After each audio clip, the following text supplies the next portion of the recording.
Well, it's Friday. Welcome back, everybody. Happy Valentine's Day. What am I doing on Valentine's Day night? I'm out here working on a tractor. How romantic.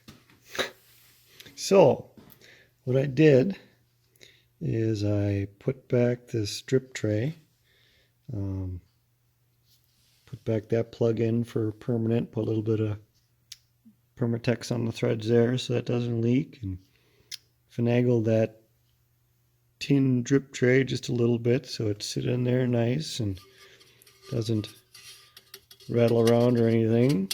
Should be pretty good. Um, I took the axles back out and I was kind of measuring up the collars a little bit.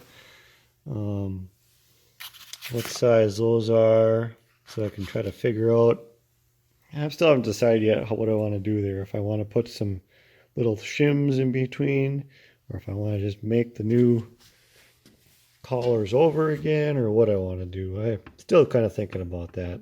I might just cut some shims and fit in there and see how that works to take up that end play. I'm going to call some other guys here this weekend, hopefully, if I get some time, and pick their brain, see what they think about end play on those axles.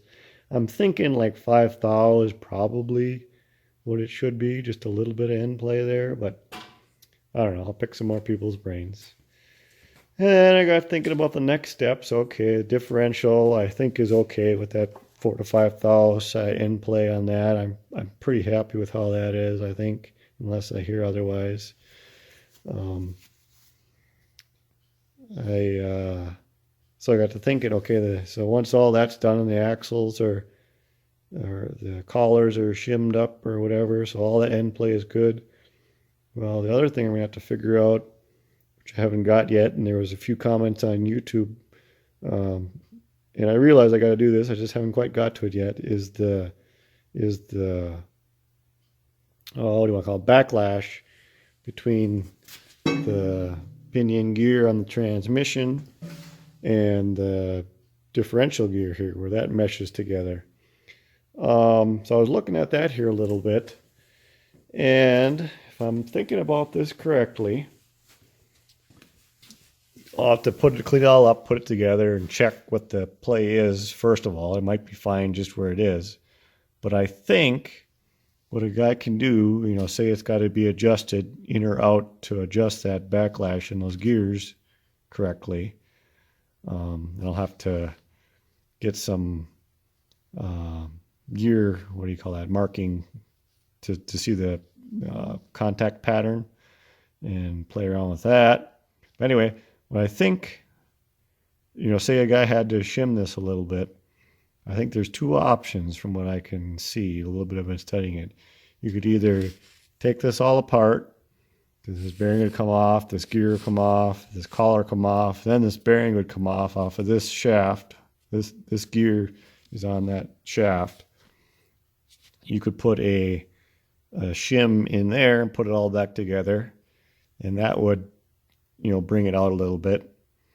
Or I think you could put a shim here and essentially get the same result, because none of these bearings are seated in the housing.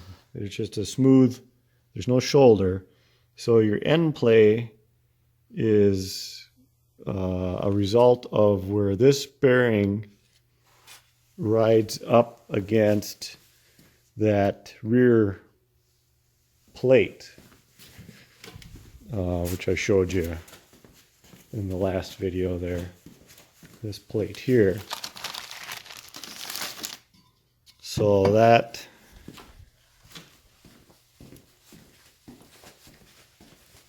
fits on the back of the transmission, and then that bearing, let's see here, this hole here, that bearing, you can see where it was contacting there, that stops on there. So that's your bearing stop, so to speak.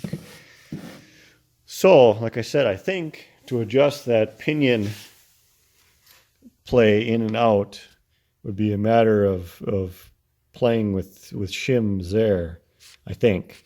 If anybody knows different or otherwise, let me know. But as of now, I think that's the answer. Because even if you shim here, that's moving this gear side to side tiny bit, but for what it's doing, that's not going to affect anything. So yeah, that's where I'm at. I just want to give a little update.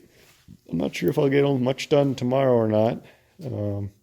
Lawrence and I are going to run up to Crosby to see what's going on at John Tissie's shop. Haven't been up there in quite a while.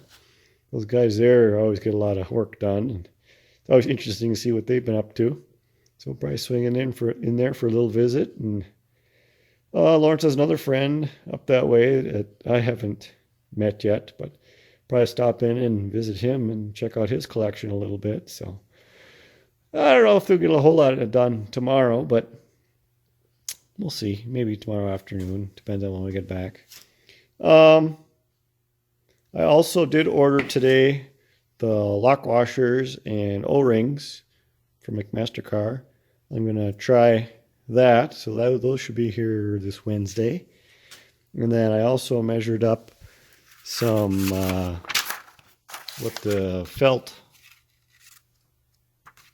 seals for the pinion ends here, the sizes for them, so I can try to find something, order up some material for that so I can get them made up. Well, it's a lot of little just dinky piddly business around here lately, but I'll keep you posted.